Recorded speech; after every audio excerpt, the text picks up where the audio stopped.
In terms of having a positive effect on behavior, there's nothing more immediate than simply providing students with reminders.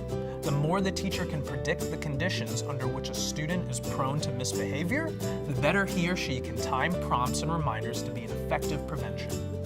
But prompts aren't just for individuals. In fact, you probably use prompts more at the class level than you do for individuals. Think about all the times you put a finger to your lips, point to an expectation, or blink the lights to nudge students into appropriate behavior.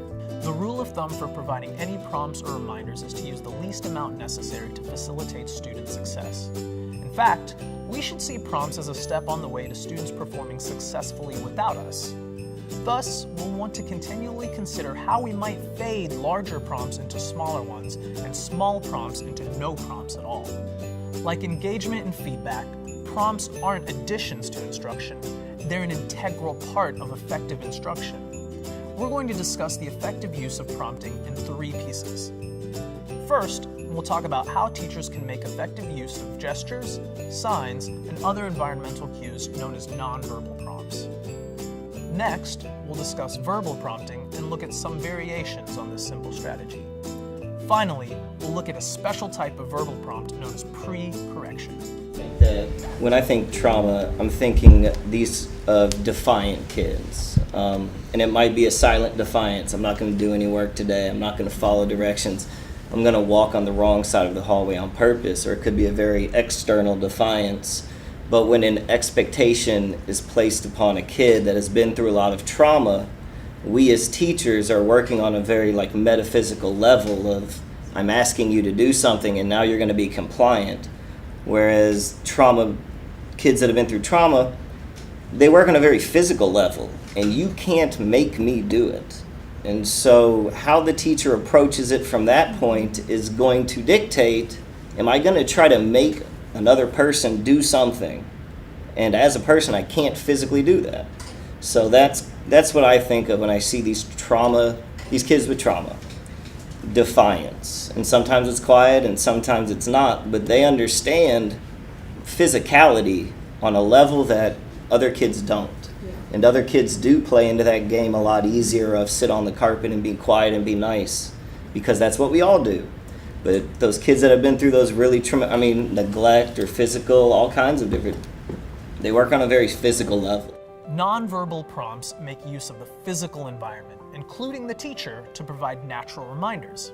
But all nonverbal prompts must be taught to students, making sure that a given signal reminds them of a specific behavior. Listen to this teacher describe why she uses nonverbal reminders before moving on to larger verbal prompts. I have picture cards. I teach kindergarten, and so I have little pictures of a kid sitting crisscross applesauce, a kid raising their hand, a kid looking at the teacher. They have really big eyes in the picture. And so sometimes after we go over those expectations and I'm teaching or I'm working with a group and I see kids who are not following them, I just hold up the card, and then for some reason they love to copy the card, and it's really worked with me this year. So we use those. I also use signals in the classroom, like with one of my kids. Each kid has a different signal for my kids who have some behavior issues. Like one of my kids, if he's starting to do his thing, starting to act up, I might tap my nose. And he knows, oh, that's our signal, I have to get it together. So that way, I'm not calling him out, I'm not embarrassing him. Nobody else knows the signal, he just realizes, okay, I need to get it together. It's elementary. Kids want a hug, and I'm the behavior person, so everybody wants to hug me. And if I let it happen, then it'll be a puppy pile in the hallway, which is fun, but not great for getting up and down the hallway. So we do the hall hug thing, and so when they start running toward me, I do the hall hug, and then they're like, and it's it's great, and it's I still wish that I could get all the hugs, but it would be very disruptive. I use photographs. So the first couple weeks of school, when we're setting all those expectations, we go over to the computers and we put our headphones on the way that we're supposed to, and we're holding onto the mouse with the clip or with the keyboard in the correct spot. And I snap a photo, and that photo stays in the computer station. So if they have their headphones on or chewing on them or talking to somebody while they're supposed to be on the computer, we can just point up to that photograph. Remember, this is what you're supposed to look like. Nonverbal prompts can be very simple. Take a look at these common types. Note that some of these nonverbal prompts do involve verbal behavior, but not in a way that tells the student what to do. Transportation, please make sure that you send us to the front office. As a reminder, we want to ask all of our students to put their best paw forward and model those school-wide expectations of being polite, always responsible, working for success. One more time. May I have your attention? Okay, remember, boys and girls, when we do our magic sprinkles, we're all going to stay at a 0 voice level, okay? All right, Levi, show me what to do.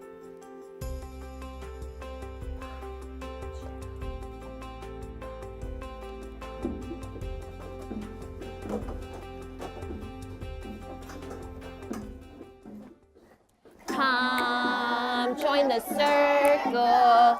Come, join the circle, children, come. Join the circle. Everybody, join the circle. Come, join the circle, children, come. Join the circle. Come and join us in the circle. Crisscross applesauce. Hands in lap. Beautiful smiles. And shine your halos. Yay! Who's the best class in the whole world? Nonverbal prompts can also include posters, signs, decals on the floor, and a range of other environmental additions that we put in place to remind students of appropriate behavior. But remember, all of these prompts must be explicitly taught to the students in order to work. And there's one more. Many teachers use timers as a prompt, either counting down or using a physical timer.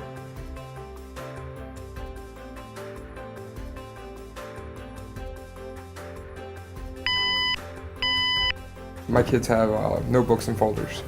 So every day, it's the same thing every day because repetition is the father of learning.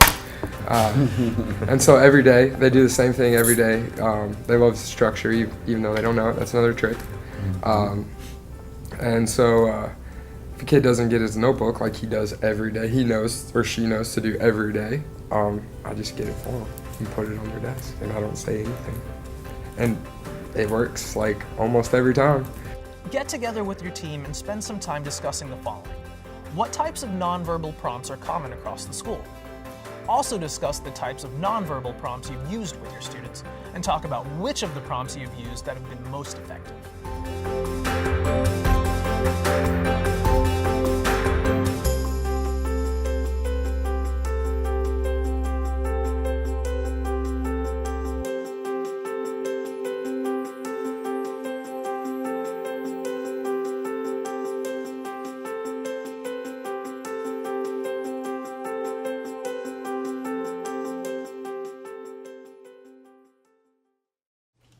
Table 2 looks tidy, but I do not see a down or dab, so I'm waiting for that expectation.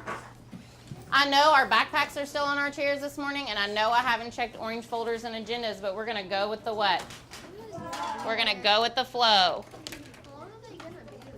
Table points. We have a lot of kiddos not here today, too.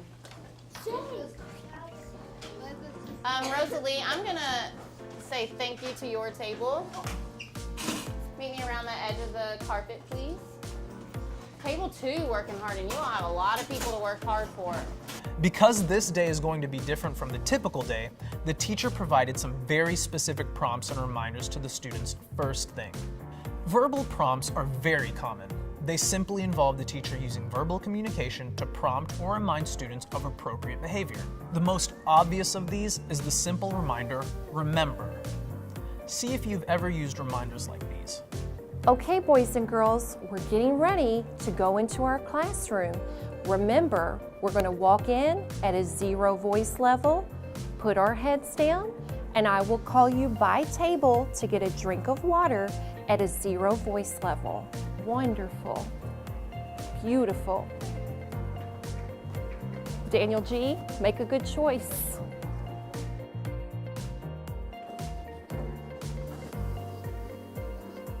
Lighting up is easy to do. Lighting up is easy to do. When you take care of only you. When you take care of only you. Feet together, hands by sides. Feet together, hands by side. We've got spirit, we've got pride. We got spirit, we got pride. Sounds off. 1, 2, Do it again. 3, 4. Ready now. 1, 2, 3, 4. At the door. Maxie, we're gonna go outside. Did you get your coat? It's gonna be really cold outside. Can you get your coat from us? Great choice. Sure. Yes, we'll all get our coats in just a minute. Good job. Thank you, Maxie. Show me your legs are ready. Love it. You're listening, you're a leader. Can I have your attention, please? I see a little bit of trash at the blue table. G, can you tell us what you could do with that trash? What would be a good choice? Oh, can you show us what to do?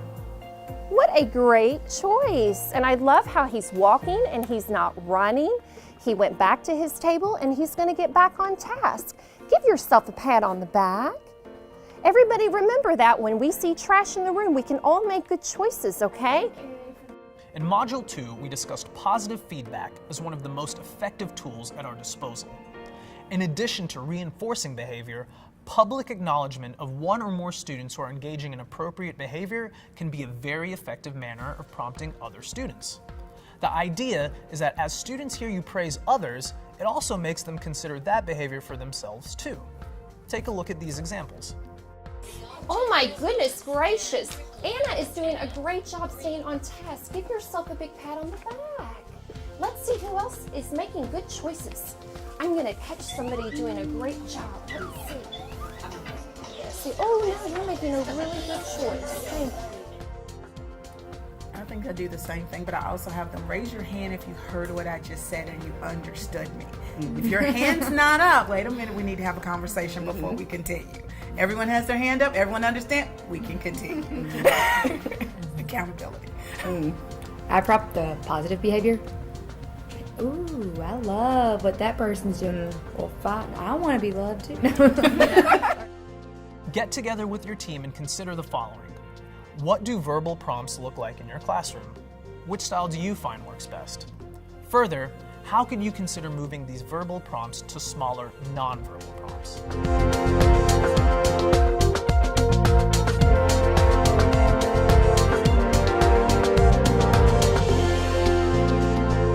Pre-correction refers to a procedure that is, as its name suggests, we want to correct a predictable problem behavior before it has a chance to occur.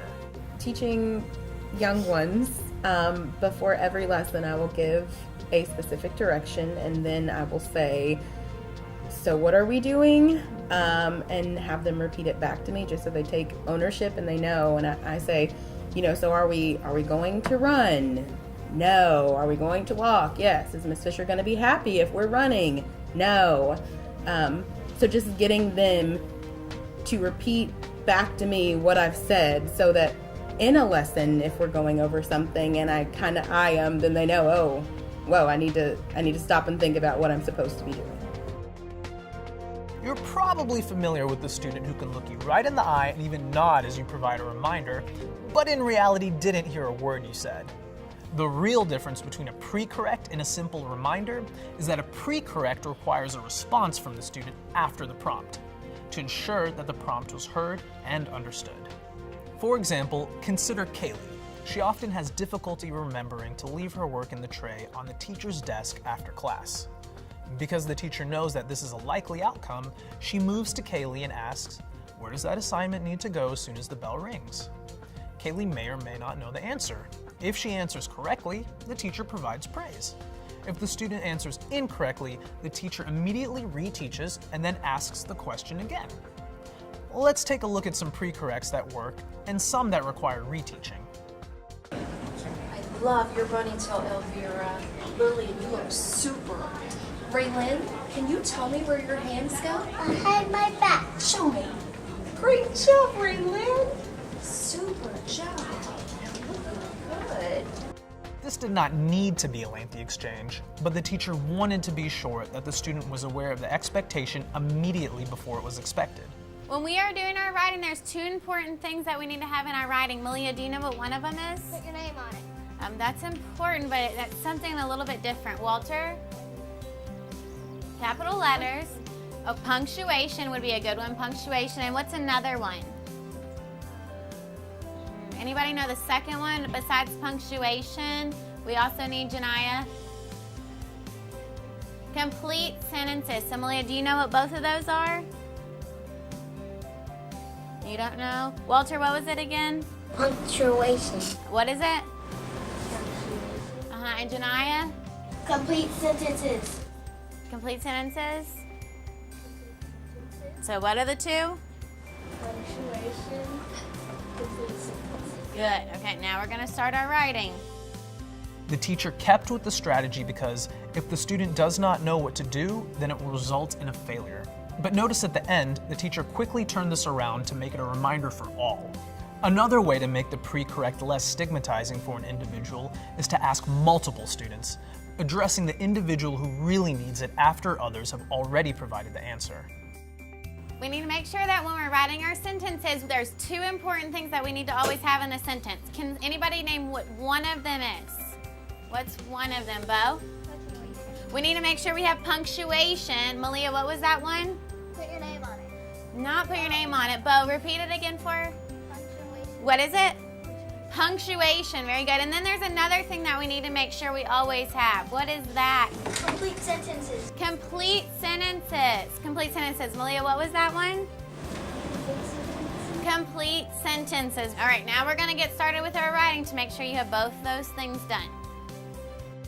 Using this type of group pre-correct allows all the students to hear the correct answer multiple times and still does put all the focus on a single student. Get together with your team and consider how you might best use pre-correction with your students. Is there a particular student or context in which you think pre-correction would be especially useful? Would you use the group or the individual type?